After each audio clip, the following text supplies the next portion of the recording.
नमस्कार, स्पोर्ट्स 9 में आप सभी का स्वागत है। मैं हूं शिवेंद्र और हम बात करेंगे भारत और इंग्लैंड के बीच जो तीसरा टी20 मुकाबला आज खेला जाना है राजकोट में, उस पर किस तरह से भारतीय टीम ने पहले दोनों मुकाबले जीतकर इस सीरीज में जीत की जो उम्मीदें हैं उनको बढ़ा दिया है। साथ ही साथ जो बात हम कह रहे हैं, खुशियां देने का मौका किस लिए? क्योंकि आपको याद होगा किस तरह से अभी न्यूजीलैंड की टीम भारत में हरा कर गई। उसके बाद भारतीय टीम बॉर्डर गावस्कर ट्रॉफी खेलने के लिए ऑस्ट्रेलिया गई, जहां पर एक दशक के बाद उसे ट्रॉफी से हाथ गंवाना पड़ा।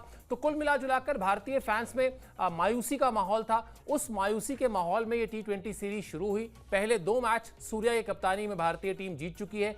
5 मैच की सीरीज है, यानी आज सीरीज को सील करने का मौका है, आज सीरीज में जीत हासिल करने का मौका है। इसी मैच पर बातचीत करेंगे, मैच के तमाम पहलुओं पर आपको जानकारी देंगे। लेकिन सबसे पहले जो खबर है वो खबर आपकी स्क्रीन पर। इंडिया वर्सेस इंग्लैंड तीसरा टी20 मुकाबला आज राजकोट में मैच खेला जाएगा। जैसा हमने आपको बताया, शाम 7 बजे ये मैच शुरू होगा। मोहम्मद शमी का आज के मैच में भी खेलना तय नहीं है। ये खबर जो है, इसके तमाम पहलू हैं, इस पर भी बातचीत करेंगे। और सीरीज जीतने का शानदार मौका है ये भारतीय टीम के पास। मोहम्मद शमी का आज के मैच में खेलना जो तय नहीं है, इसके पहले 2 मैचेस जो खेले गए उन दोनों ही मैचेस में वो नहीं खेले थे। कोलकाता में जब प्लेइंग 11 का अनाउंसमेंट हुआ तो उसमें उनका नाम नहीं था। थोड़ा सा क्रिकेट फैंस चौंके, क्योंकि माना यह जा रहा था कि वो लगभग 14 महीने के अंतराल के बाद अंतर्राष्ट्रीय क्रिकेट में वापसी करने जा रहे हैं। आपको याद होगा 2023 में वर्ल्ड कप के फाइनल में वो खेले थे आखिरी बार। उसके बाद से वो इंजर्ड हैं। इंजर्ड होने के बाद उनकी सर्जरी हुई, सर्जरी के बाद रिहैब हुआ। घरेलू क्रिकेट उन्होंने खेली है, ये थोड़ा सा चौंकाता है। घरेलू क्रिकेट उन्होंने खेली, रणजी ट्रॉफी के मैचेस खेले, लेकिन जब बात इंटरनेशनल क्रिकेट की आती है और इंटरनेशनल क्रिकेट में भी सबसे छोटे फॉर्मेट की आती है, यानी सिर्फ 4 ओवर, उसको भी आप 3 हिस्सों में बांट लीजिए। क्योंकि आप जानते हैं आज की तारीख में कोई भी गेंदबाज 4 ओवर एक साथ नहीं फेंकता। टी20 फॉर्मेट में भी पहले 2 ओवर का एक स्पेल होता है, फिर बीच के ओवर में कप्तान उस गेंदबाज को लाते हैं और फिर आखिर में एक डेथ ओवर्स में उस गेंदबाज का इस्तेमाल किया जाता है। तो 4 ओवर 3 हिस्सों में फेंकने थे, लेकिन उसके बावजूद मोहम्मद शमी पहला मैच नहीं खेले। दूसरे मैच में शायद उस तरह की जरूरत भी नहीं थी, क्योंकि दूसरा मुकाबला चेन्नई में था, स्पिनर्स ज्यादा कारगर होते हैं। अब राजकोट में मुकाबला है, क्या भारतीय टीम आज उनको प्लेइंग 11 में जगह देगी? ये एक बड़ा प्रश्न है। यही प्रश्न पूछा गया भारतीय टीम के जो बैटिंग कोच हैं, जिनको इस सीरीज के लिए टीम के साथ जोड़ा गया है, सितांशु कोटेक से। उन्होंने क्या कहा वो आपको बताते हैं। उन्होंने कहा कि शमी खेलेंगे या नहीं, मैं इस प्रश्न का जवाब नहीं दे सकता हूं। आने वाले मुकाबलों और वनडे सीरीज में उनको लेकर निश्चित तौर पर एक योजना है, जिसके बारे में गौतम भाई यानी गौतम गंभीर और सूर्या यानी कप्तान सूर्य कुमार यादव फैसला करेंगे। लेकिन उनकी फिटनेस को लेकर कोई समस्या नहीं है। तो ये सितांशु कोटक जो इस सीरीज के लिए भारतीय टीम के साथ बैटिंग कोच के तौर पर जोड़े गए हैं, उनकी स्टेटमेंट है। इससे एक चीज बहुत साफ नजर आ रही है। जो 2 नैरेटिव हैं, एक नैरेटिव तो ये है कि शमी फिट हो गए हैं, लेकिन उनको टैक्टिकल मूव यानी ऐसी रणनीति के तहत उनको ये तय किया गया कि उनकी जरूरत नहीं है, अभी उनको हम प्लेइंग 11 का हिस्सा नहीं बनाएंगे। लेकिन साथ ही साथ एक नैरेटिव ये भी है, मतलब चर्चा ये भी है कि क्या वाकई शमी फिट हो गए हैं, क्या शमी पूरी तरह से फिट हैं? अगर शमी पूरी तरह से फिट हैं तो फिर जैसा मैंने अभी थोड़ी देर पहले कहा कि जो सबसे छोटा फॉर्मेट है 4 ओवर का, उसमें भी वो क्यों नहीं खेल रहे हैं। इसको लेकर अब अगर आप इस कॉन्टेक्स्ट में सितांशु कोटेक का स्टेटमेंट देखेंगे तो उसमें आपको ये लगेगा कि हाँ, कम से कम वो ये कंफर्म कर रहे हैं कि खेलेंगे या नहीं खेलेंगे ये तो कप्तान और कोच तय करेंगे, लेकिन फिटनेस को लेकर कोई समस्या नहीं है। और कहीं ना कहीं शमी को लेकर जो स्ट्रैटेजी है, उनकी जो पूरी की पूरी प्लानिंग है, वो भारतीय टीम में ऑलरेडी एग्जिस्ट करती है। इसलिए इस स्टेटमेंट के हिसाब से जाएं तो बहुत ज़्यादा चिंता की बात नहीं है। चलिए अब आपको बताते हैं कि किस तरह से इस समय भारतीय टीम जो है वो इस फॉर्मेट में उसका दबदबा है। भाई आप जानते ही हैं कि वर्ल्ड चैंपियन टीम है टी20 की, उसके अलावा आईसीसी की रैंकिंग्स में भी भारतीय टीम इस वक्त नंबर 1 टीम है। तो ये सीरीज जब शुरू हुई थी तभी हमको लग रहा था कि बड़ा दबदबा दिखाई देगा, और वो दबदबा आपको इस रिकॉर्ड से भी दिखाई देगा जो इस वक्त हम आपकी स्क्रीन पर डाल चुके हैं। टी20 वर्ल्ड कप जीतने के बाद से भारतीय टीम का जबरदस्त दबदबा देखने को मिला है। टी20 वर्ल्ड कप जीतने के बाद 17 मैच खेले हैं भारत ने, और 17 मैच में से 15 मैच में भारतीय टीम जीती है। 29 जून 2024 यानी वो तारीख जब भारतीय टीम ने टी20 वर्ल्ड कप जीता था, उसके बाद से लेकर अभी तक अगर आप जाएंगे, यानी जून से लेकर करीब करीब जो 7-8 महीने का समय है, उस 7-8 महीने में 17 मैच भारतीय टीम ने खेले हैं और उन 17 मैचेस में से 15 मैच में भारतीय टीम जीती है। यानी जो जीत का प्रतिशत अगर आप निकालने जाएंगे तो लगभग 90% मैच भारतीय टीम ने जीते हैं। ये बड़ा रिकॉर्ड है भारतीय टीम का, इसमें कोई दो राय नहीं है कि ये दबदबा दिखाता है, ये उस दबदबे को दिखाता है, उस ताकत को दिखाता है जो T20 फॉर्मेट में भारतीय टीम ने हासिल की है, भारतीय टीम ने कायम की है। और अगर आप इस सीरीज की बात भी करेंगे, यानी मौजूदा जो सीरीज हम खेल रहे हैं इंडिया वर्सेस इंग्लैंड, इसमें भी अगर आप पहले मैच में जाएंगे तो वो दबदबा दिखाई दिया था। 43 गेंद पहले 7 विकेट से अगर T20 फॉर्मेट में कोई टीम जीतती है तो आप ये कह सकते हैं कि दूसरी टीम एकदम मैच में थी ही नहीं। दूसरे मैच में यानी चेन्नई में जो मैच खेला गया था, वहां पर जरूर इंग्लैंड की टीम ने थोड़ा सा परेशान किया भारतीय टीम को, लेकिन वहां भी तिलक वर्मा ने जिस तरह से बल्लेबाजी की, और भले ही वो मैच रोमांचक हो गया था, रोमांचक इसलिए हो गया था क्योंकि 80 रन के पहले भारत की लगभग आधी टीम पवेलियन लौट चुकी थी, लेकिन मेरा हमेशा से ये मानना है कि T20 फॉर्मेट में अगर एक बल्लेबाज भी टॉप ऑर्डर का, यानी शुरुआत में नंबर 1 से लेकर नंबर 4 तक का कोई एक बल्लेबाज भी अगर आपके पास आखिरी ओवर तक टिका हुआ है तो आपके जीतने की संभावना शानदार रहती है। क्योंकि फिर आप ये मानकर चलिए कि ऐसा फॉर्मेट है, इतना छोटा फॉर्मेट है कि अगर 1 ओवर 1.5 ओवर भी वो बल्लेबाज अपने मन मुताबिक बल्लेबाजी कर ले तो फिर वो नतीजा अपनी टीम के पक्ष में लेकर आ सकता है। और चेन्नई में यही देखने को मिला जब तिलक वर्मा ने शानदार बल्लेबाजी की, अटैक भी किया तो जोफ्रा आर्चर पर किया जो इंग्लैंड की टीम के मेन गेंदबाज थे, ताकि वो जो मैसेज है वो बड़ा लाउड एंड क्लियर चला जाए कि तिलक वर्मा मुश्किल परिस्थितियों में घबराने वाले बल्लेबाज नहीं हैं, बल्कि अपनी टीम को उस मुश्किल परिस्थिति से निकालकर जीत के रास्ते पर लाने वाले और जीत दिलाने वाले बल्लेबाज हैं। ये उन्होंने बखूबी पिछले मैच में स्थापित कर दिया है। अब तीसरा मुकाबला है और जिसकी बात हम लगातार कर रहे हैं, अगला जो आपको हम पॉइंटर ग्राफिक्स दिखाने जा रहे हैं उस पर हम आपको बता भी देते हैं कि किस तरह से राजकोट T20 मैच जीतते ही भारतीय टीम के नाम पर यह सीरीज हो जाएगी। इस मैदान पर भारतीय टीम के रिकॉर्ड्स भी बड़े शानदार हैं। पिछले जो 3 मैच हैं इस मैदान पर वो भारतीय टीम ने जीते हैं, और राजकोट में जो अब तक 5 मैच भारतीय टीम ने खेले हैं T20, उसमें 4 मैच टीम इंडिया जीत चुकी है। तो कुल मिलाजुलाकर अगर आप देखेंगे तो ये समझ में आता है कि राजकोट में खेले गए 5 T20 आई में से 4 टीम इंडिया जीती है, यानी अगेन बड़ा अच्छा प्रतिशत है जीत का। पिछले तीनों मैच यहां पर भारतीय टीम जीती है, यह अपने आप में एक बड़ा कमाल की बात है। और उसके अलावा सूर्या की कप्तानी में लगातार चौथी सीरीज जीतने का भारतीय टीम के पास मौका है। तो ये कमाल के आंकड़े हैं उस मैदान के, जिस मैदान में भारतीय टीम आज शाम 7 बजे इंग्लैंड के सामने होगी।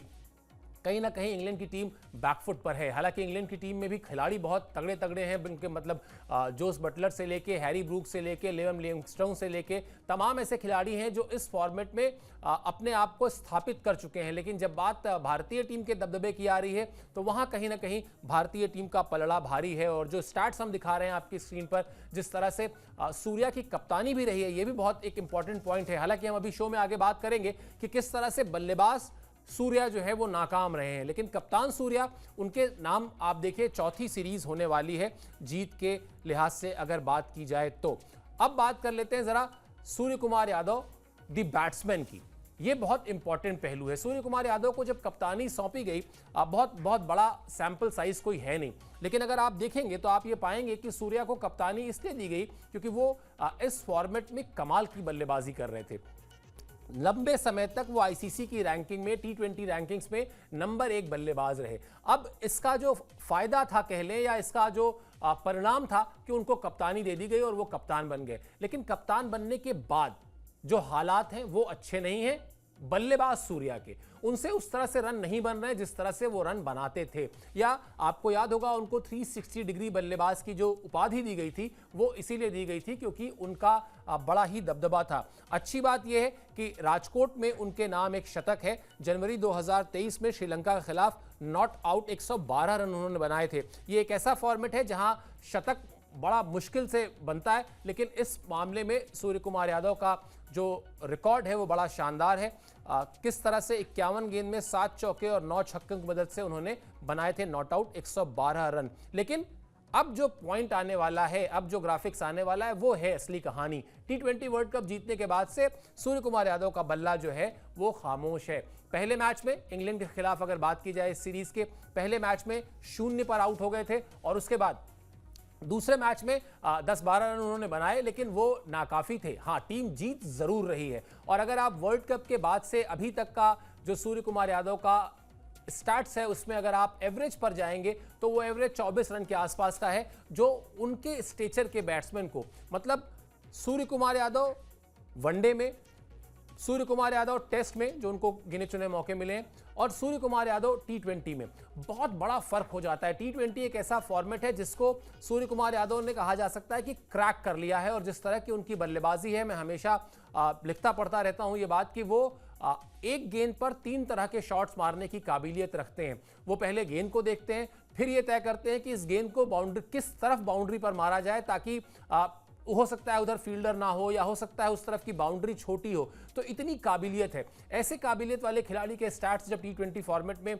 गिरते हैं या औसत दिखने लगते हैं तो फिर चिंता की बात है। कप्तानी, फिर बात अपनी हम दोहराते हैं, कप्तानी बहुत शानदार ढंग से कर रहे हैं। बीच में बल्कि हमने ये भी देखा कि कुछ एक्सपेरिमेंट्स किए थे उन्होंने, रिंकू सिंह से गेंदबाजी करा दी थी, एक मैच में खुद गेंदबाजी कर ली थी और टीम को जीत दिलाई थी। लेकिन जो चिंता है वो ये वाले जो दृश्य, आपकी तस्वीर जो हम आपको दिखा रहे हैं, ये बल्ला जो हवा में लहराने वाले सूर्या हैं, वो सूर्या अभी तक नजर नहीं आए हैं इस पूरी सीरीज में, और लगभग पिछले 7-8 महीने से, जिसका जिक्र हम बार बार कर रहे हैं। तो क्रिकेट फैंस जो राजकोट के मैदान पर जाएंगे, उनकी ख्वाहिश यही होगी, उनकी चाहत यही होगी कि वो सूर्या नजर आए, उनकी चमक वो नजर आए जो फिलहाल कहीं फीकी पड़ती दिख रही है एज अ बैट्समैन। बार बार हम ये बात रिपीट कर रहे हैं। चलिए, अब क्यूरियोसिटी होती है बहुत सारे लोगों की पिच को लेकर, जरा सी पिच की बात भी कर लेते हैं, क्योंकि कहीं ना कहीं हालांकि टी20 फॉर्मेट में आप जानते हैं कि दुनिया के किसी भी कोने में अगर टी20 का मैच खेला जा रहा है तो जहन में यही रहता है कि फैंस जो आएंगे वो चौके छक्के देखने आएंगे। तो साहब, पिच ऐसी बनाई जाए जहां की पैसा वसूल हो। अब क्या कह रही है वहां की पिच राजकोट की? पहला ही पॉइंट जो है वो मेरी बात को बैक करता है। राजकोट स्टेडियम की पिच बल्लेबाजों के लिए अनुकूल है। जो पहली पारी का औसत स्कोर है वो 189 रन का है, यानी जो टीम बल्लेबाजी करती है वो लगभग 189-190 रन बनाती है पहली पारी में, यानी 200 रन का स्कोर अगर पार हो जाए तो चौंकने की बात नहीं है। 5 में से 3 बार यहां पर जो मैचेस हुए हैं उसमें पहले बल्लेबाजी करने वाली टीम को जीत मिली है। दूसरी पारी में राजकोट में रन बनाना थोड़ा मुश्किल हो जाता है, और साल 2023 में टीम इंडिया ने यहां पर 228 रन का स्कोर बनाया था। तो जो बात हमने शुरू में कही कि यहां पर रन्स करना आसान होगा, बल्लेबाजों के लिए मुफीद होगा, रन बनाना यहां पर उनको शॉट्स खेलने में अच्छा एक्सपीरियंस रहेगा, तो इसलिए भी ये कहा जा सकता है। और 189 रन जैसा हम ये आपको बता ही रहे हैं, तो ये भी कहा जा सकता है कि आज आपको 200 के पार अगर स्कोर बोर्ड पर रन्स दिखाई दे तो कोई चौंकने की बात नहीं है, बल्कि उन फैंस के लिए बहुत अच्छा है जो पैसे खर्च करके टिकट खरीद के जाते हैं स्टेडियम में, उनको वहां पर पूरा का पूरा चौके छक्के देखने को मिलते हैं, उनका पैसा वसूल होता है। हाँ, ये भी जरूर है। अब इसमें ट्रिकी बात जो है वो ट्रिकी बात ये है जो अब आपके स्क्रीन पर इस वक्त है। दूसरी पारी में राजकोट में रन बनाना थोड़ा मुश्किल है, यानी अगर पहले बल्लेबाजी करने का लालच है तो फिर बाद में गेंदबाजी भी करनी होगी, और थोड़ा बहुत तो नमी आती ही है, तो इसलिए थोड़ा सा टॉस ट्रिकी होगा। टॉस जीतकर किस तरफ जाती है टीम, पहले बल्लेबाजी करती है या पहले गेंदबाजी करती है, टीम मीटिंग में क्या कुछ तय हुआ है, ये सब कुछ देखना दिलचस्प हो जाएगा। हालांकि राजकोट में मैच है इसलिए कोई बहुत ज्यादा चिंता की बात नहीं है, बावजूद इसके टॉस क्रूशियल होगा, यह बहुत साफ तौर पर दिखाई दे रहा है। किस तरह का प्लेइंग 11 रहने वाला है, जो आप लोग की दूसरी क्यूरियोसिटी रहती है, उस पर भी बात कर लेते हैं कि प्लेइंग 11 आज किस तरह का दिखाई दे सकता है। ये संभावित प्लेइंग 11 हमने आपकी स्क्रीन पर डाला है। इसमें आपको एक नाम दिखाई दे रहा होगा, शिवम दुबे का। शिवम दुबे अभी रणजी ट्रॉफी खेल रहे थे, उससे पहले इंजर्ड हुए थे। इंजर्ड होने से पहले उन्होंने काफी अच्छा एक अपना परफॉर्मेंस दी थी, और इस परफॉर्मेंस के दम पर ही वो टीम का नियमित हिस्सा बनते हुए दिखाई दे रहे थे, तब जब उनको चोट लग गई थी। तो अब फिट होकर लौटे हैं, और फिट होकर लौटने के बाद उनको सीरीज में टीम में जोड़ा गया है और जोड़ते ही उनको प्लेइंग 11 में शामिल किए जाने की चर्चा भी है। बाकी अभिषेक शर्मा, संजू सैमसन आप देख सकते हैं ओपन करेंगे। अभिषेक शर्मा ने जिस तरह से सीरीज की शुरुआत की थी वो शानदार परफॉर्मेंस उनकी देखने को मिली थी। तिलक वर्मा नंबर 3, जिस पर पिछले मैच में उन्होंने जो कमाल किया वो बताने की जरूरत नहीं है। हार्दिक पांड्या हैं, शिवम दुबे हैं, वाशिंगटन सुंदर, अक्षर पटेल, रवि बिश्नोई, अर्शदीप सिंह, वरुण चक्रवर्ती। तो अब जब आप इस टीम को देखेंगे तो आपको एक चीज बहुत साफ नजर आएगी कि किस तरह से स्पिनर्स को लेकर कितना कमाल का वेरिएशन, कितनी कमाल की वैरायटी आपके पास मौजूद है। अगर आप दो हिस्सों में बांट लें, जैसे हमने बांटा हुआ है ग्राफिक्स को, तो आपको वाशिंगटन सुंदर दिखाई दे रहे हैं, अक्षर पटेल दिखाई दे रहे हैं, रवि बिश्नोई दिखाई दे रहे हैं, वरुण चक्रवर्ती दिखाई दे रहे हैं। तो ये 4 खिलाड़ी ऐसे हैं जो आपको बिल्कुल अलग किस्म की, अलग खूबी के साथ गेंदबाजी करते हुए दिखाई देंगे। तेज गेंदबाजी की कमान एक बार फिर अर्शदीप सिंह के हाथ में होगी। इस फॉर्मेट में आप उन पर आंख मूंद कर भरोसा कर सकते हैं, जिस तरह से उन्होंने गेंदबाजी की है पिछले कुछ वर्षों में, खासतौर पर तब जब जसप्रीत बुमराह या मोहम्मद शमी किसी वजह से अगर टीम का हिस्सा नहीं है, चोटिल है, तो अर्शदीप सिंह ने इस जिम्मेदारी को बखूबी निभाया है। इस सीरीज में भी अच्छी फॉर्म में नजर आ रहे हैं और अब वो समय आ गया है जब आपको 4 ओवर के इस छोटे फॉर्मेट में अर्शदीप सिंह को मानना पड़ेगा कि वो आपकी टीम के लीड बॉलर हैं। उनका साथ देने के लिए आपके पास हार्दिक पांड्या हैं जो कमाल के ऑलराउंडर हैं और साथ ही साथ विकेट टेकिंग एबिलिटी है उनके अंदर। गेंद को बहुत अच्छी तरीके से पटकते हैं विकेट पर, जिससे कि थोड़ी सी अतिरिक्त उछाल भी हासिल करते हैं। तो उनका भी एक आपको साथ मिलेगा और शिवम दुबे को इसीलिए लेकर आया गया है कि वो अपने ऑलराउंडर का जो उनका एक टैग है उसको जस्टिफाई करें। ऑलराउंडर का टैग असल में मिलना, मैं ये कह सकता हूं कि थोड़ा आसान होता है। 2-3 पारियां आप खेल लेते हैं तो लोग कहने लगते हैं कि यार ये तो ऑलराउंडर है, लेकिन उसको जस्टिफाई करना, उसके साथ न्याय करना मुश्किल काम है। आपको over a period of time उस काम को करना पड़ता है जहां पर आप बल्लेबाजी और गेंदबाजी दोनों में अपनी टीम के काम आए। तो शिवम दुबे एक बड़े क्रूशियल खिलाड़ी रहेंगे मेरे हिसाब से आज के मैच में, क्योंकि जिस तरह से उनका रोल होगा वो बहुत ही काम का रहने वाला है भारतीय टीम के लिहाज से। ये संभावित 11 आपकी स्क्रीन पर है जिसका हम अभी जिक्र कर रहे थे, एनालिसिस कर रहे थे। तो तेज गेंदबाजी में जरूर आपको लगेगा ऐसा कि थोड़ा सा इनएक्सपीरियंस मामला है, थोड़ा सा कमजोर पक्ष है, लेकिन अभी तक भारतीय टीम 2 मैच जीती है जो उसमें नजर आया है कि हाँ, बॉलिंग जो है वो अच्छी हुई है और खासतौर पर स्पिनर्स ने जिस तरीके से, वरुण चक्रवर्ती ने पहले मैच में प्लेयर ऑफ द मैच भी थे वो, उन्होंने जिस तरह से लीड किया है। फिर अक्षर पटेल इस सीरीज के लिए उनको वाइस कैप्टन भी बनाया गया है, ये जिम्मेदारी भी सौंपी गई है, तो वो भी कहीं ना कहीं अपनी उस जिम्मेदारी को जस्टिफाई करते हुए दिखाई देंगे। तो एक अच्छा प्लेइंग 11 है और खास तौर पर इस T20 सीरीज के बाद जो वनडे सीरीज होनी है उसको देखते हुए अगर आप जाएंगे तो यहाँ से आपको कुछ नाम ऐसे हैं जिनको आप वहाँ पर पाएंगे जो यहाँ पे एक्सपीरियंस ले रहे हैं। और फिर अगर आप बड़ी तस्वीर देखेंगे, बड़ी चुनौती देखेंगे, तो वो चैंपियंस ट्रॉफी की है, जहाँ पर आपको मिनी वर्ल्ड कप कहा जाता है, जहाँ आपको यूएई में मैचेस खेलने हैं। इंडिया जैसी ही पिचेस वहाँ पर आपको दिखाई देंगी सब कॉन्टिनेंट में, लेकिन हाँ, फिर आपको वहाँ पर फास्ट बॉलिंग का जो डिपार्टमेंट है, जो अभी सिर्फ अर्शदीप सिंह जहाँ पर आपको दिखाई दे रहा है, वहाँ पर आपको और मजबूती लानी होगी। अब आप जसप्रीत बुमराह, मतलब कल भी हम आपसे बात कर रहे थे तो मैंने बताया था कि यहाँ तक का कि सिलेक्टर्स भी कह रहे हैं कि कोई चमत्कार होगा अगर वो खेलते हैं। मोहम्मद शमी, उनको आपको मैदान में उतारना ही उतारना होगा, उनको आपको टेस्ट करना ही करना होगा।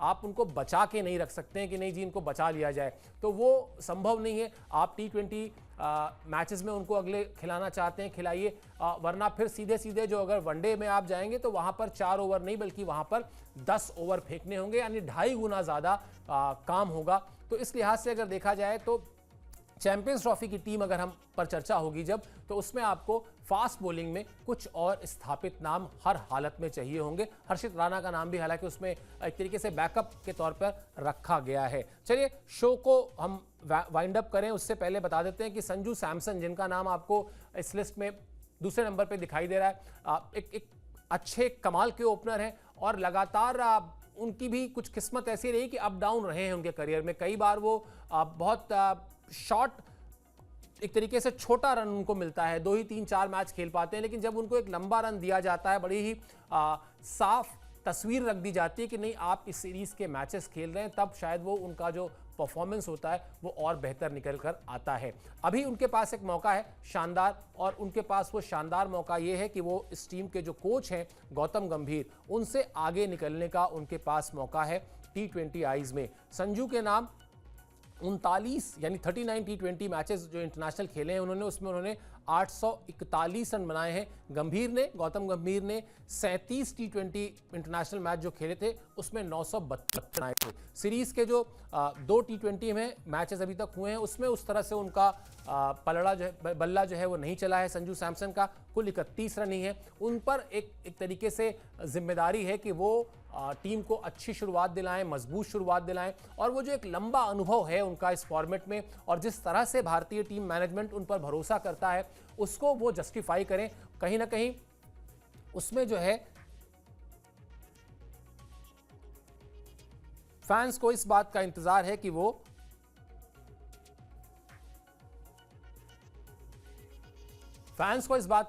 कि संजू जो है अपनी एक स्पेशल इनिंग खेलें। और ये जो खैर इस तरह का माइलस्टोन तो किसी के दिमाग में नहीं होता है कि वो इस माइलस्टोन को बनाने के लिए मैदान में उतरेगा, लेकिन हाँ, आप जब रन्स बनाते हैं तो रिकॉर्ड्स अपने आप बनते जाते हैं। तो एक जो players to watch out for कहते हैं ना, किन खिलाड़ियों पर नजर रहेगी, उसमें से आज के मैच में संजू सैमसन पर नजर रहेगी, क्योंकि संजू सैमसन ड्यू हैं एक बड़ी पारी खेलने के लिए। और जिस तरह से वो बल्लेबाजी करते हैं उस तरह से अगर वो अपने फॉर्म में आ गए, अपनी रॉ में आ गए, तो बड़ा मजा आएगा देखने में, क्योंकि तब इंग्लैंड के गेंदबाजों के लिए मुश्किल होने वाली है। आप अगर बैटिंग लाइनअप ये देखेंगे भारत का, तो आपको वहां पर अभिषेक शर्मा, संजू सैमसन, तिलक वर्मा, फिर हार्दिक पांड्या, सूर्य कुमार यादव, यानी हर एक बल्लेबाज इस फॉर्मेट का यानी T20 फॉर्मेट का एक ऐसा खिलाड़ी है जो अपने दम पर ना सिर्फ मैच के नतीजे को मोड़ सकता है बल्कि दर्शकों का फुल एंटरटेनमेंट कर सकता है। तो संजू के नाम ये मैच हो सकता है, बशर्ते संजू सैमसन आज जो है वो जिम्मेदारी के साथ बल्लेबाजी करें और अपने रोल को, अपने जो उनको रोल दिया गया है उस पर वो खरे उतरें। तो रहेगी हमारी इस पूरे मुकाबले पर नज़र। जैसे जैसे दिन चढ़ेगा ये भी खबरें आएंगी कि हाँ, अभी तो हम संभावित प्लेइंग 11 की बात कर रहे थे, लेकिन कंफर्म प्लेइंग 11 क्या है, इस तरह के जो भी अपडेट्स होंगे वो लेकर हम अपने मैच का जो प्रीव्यू शो होगा उसमें हाजिर होंगे कुणाल के साथ। और साथ ही साथ और दिन भर की जो खेल की खबरें हैं और जो सारे अपडेट्स हैं वो आपको स्पोर्ट्स 9 पर लगातार मिलते रहेंगे। आपको स्पोर्ट्स 9 को सब्सक्राइब कर लेना है। इस शो में इतना ही। आप हमसे जुड़े इसके लिए बहुत बहुत शुक्रिया और आभार।